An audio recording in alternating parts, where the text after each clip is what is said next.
Greetings, fellow Salt Ancestors, and welcome to another video on solo RPGs. Today, I want to talk to you about Auspex, which is a journaling game by Seb Pines. It is a game that I bought recently, well, after playing the Bird Oracle, actually. I really like the idea of being a fortune teller in a journaling setting. So basically, the premise of this game really appealed to me. It said, build your world, small, complicated, and about to change. Those that inhabit it seek out your gifts, each of them to play a role in the change to come. Read their fortune, answer their questions, guide your world into a new era. Auspex is a tarot-based solo journaling game of world building and divination. So as you can guess, you actually do require a tarot deck to play this game. And unlike many other journaling games, the cards aren't used to guide you to a series of prompts. The cards are very much used as tarot cards. So in this game, as people come to visit you, you will be drawing their tarot card and using basically the imagery on the card to guide your answer to their query. So this requires a bit of creativity.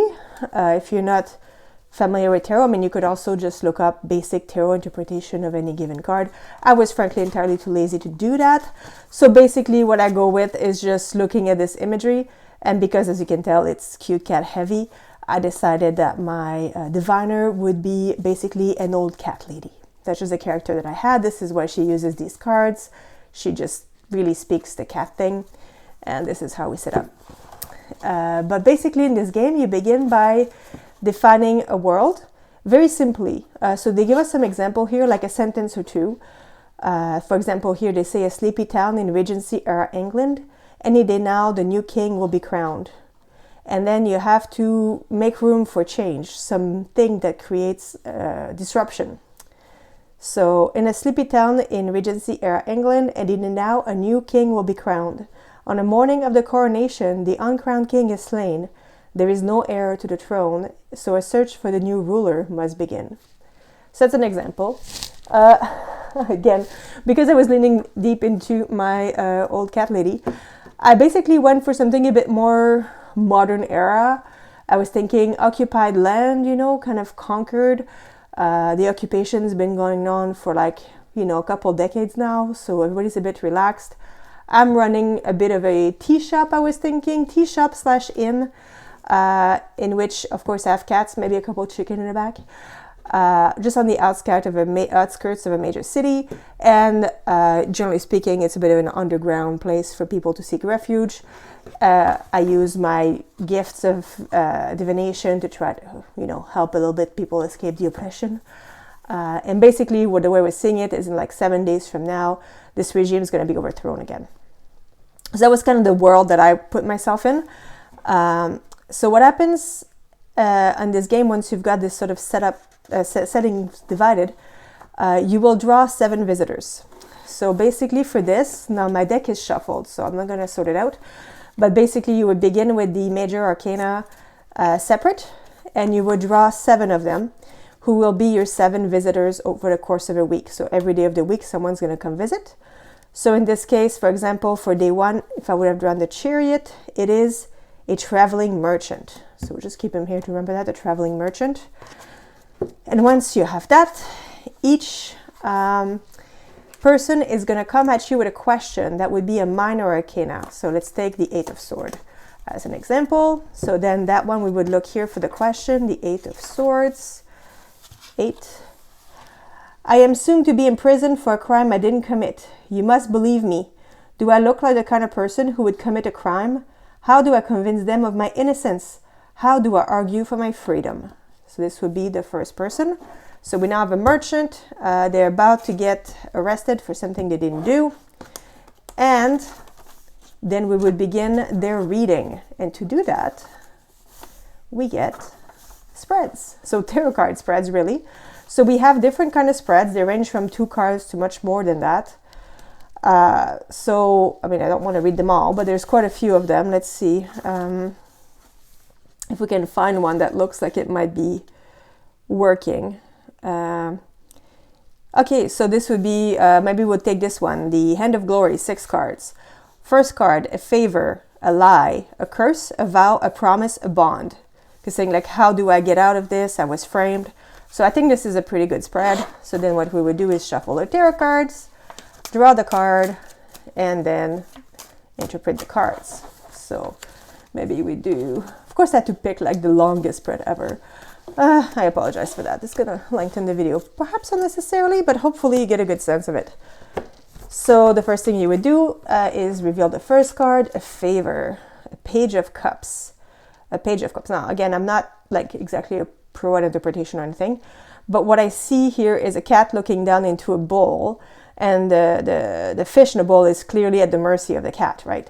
So basically it could be a time perhaps where the merchant was merciful on someone, and now would be a good time to call into this favor.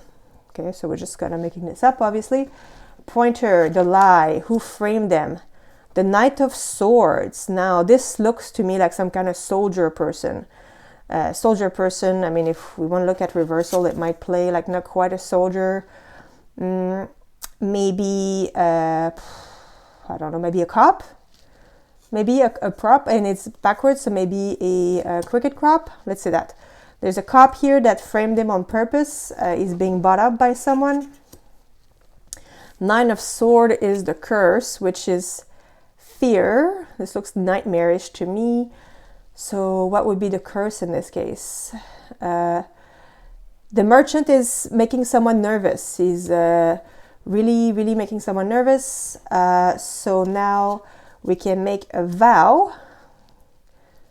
So if he leans onto the person with whom he was nice and promises to, I was have dinner with them, but maybe rekindle the friendship, maybe, or get close to them again, or be of use to them, and dedicate their strength to their cause, whatever the cause is.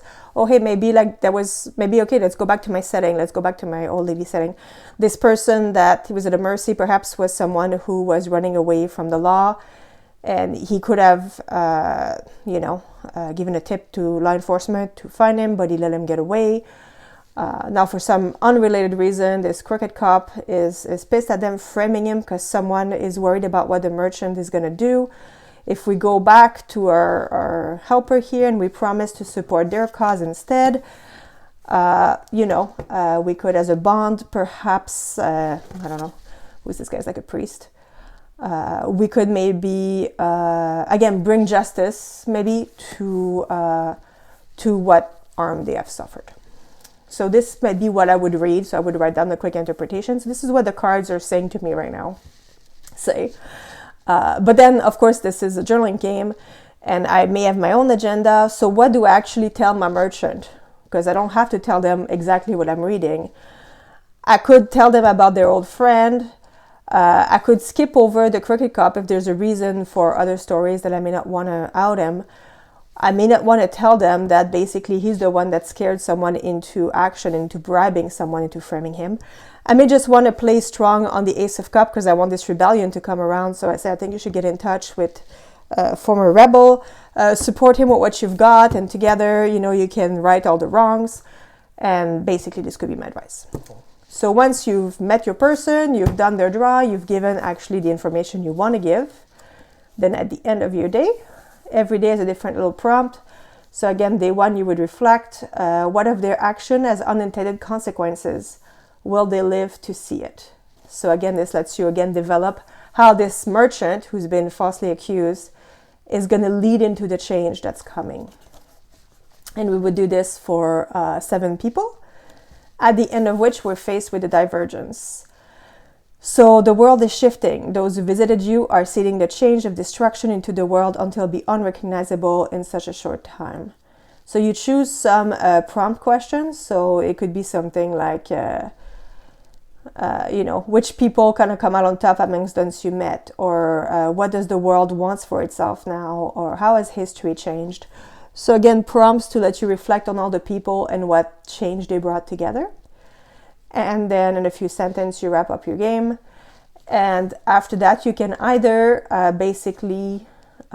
start fresh with a different world if you want to play again, or you could walk your world through different eras. So again, this has a bit of an antiquity feel. Like you could start there, right? And take an antique setting and then just kind of play that change and then come back through different eras and basically watch your world evolve over time through different transformation, through different players, which I thought was a very cool idea. And that is pretty much Auspex as a whole. It is a fun divination game. Again, it does, I think, do a very immersive, I guess perhaps because it's drawing on tarot. So obviously it's I don't know, I really like it when my character and the mechanics I'm using kind of reinforce one another. So it's really hard to be more on point than playing a fortune teller drawing tarot cards. Very, very cool. Again, I have to admit sometimes I struggle a bit with the interpretation, but like you don't have to take it too seriously. Sometimes also, independently of what the cat is showing me here, I have a really good idea as to what would make sense based on what other happens. So I just go with my guts. Like again, the point of this is to make a cool journaling story. So that's what I do. But again, if you're very intimidated by tarot, or like, I don't know, to make a story out of, you know, this kind of imagery. Well, I mean, again, you don't have to have a cat tarot either. Like I think there's some that are more classic that perhaps have more imagery that may be easier to ping off of. But anyway, but if you don't have that, again, you can just go online and basically say traditional meeting of the King of Cups. And then you could get additional ideas if you wanted it. So that's it. So it's a very fun game. I really, really liked it. I think it would be cool to try again and again, try to walk the same world through. I'm wondering what that would feel like. I haven't had a chance to do that yet, but it's a good idea. I also really appreciate the amount of spreads that they gave, which was the thing in, which one did I play? Well, there was some, yes, it was Wreck This Deck. You know, they say, you can Google tarot card spread, which 100% correct. One can absolutely Google tarot card spread. But I really enjoyed the amount that they were in this book. Because again, it's very self-contained. It's very easy. These also kind of work well with the kind of questions that the prompt come with. Like there's very many options. So yeah, great experience. Very fun. Very easy, very affordable also. So if you think that this is something that might be up your alley, I recommend you check it out. And if you have any questions, just put them in the comments below. I'm always happy to answer. Thank you and have a great night.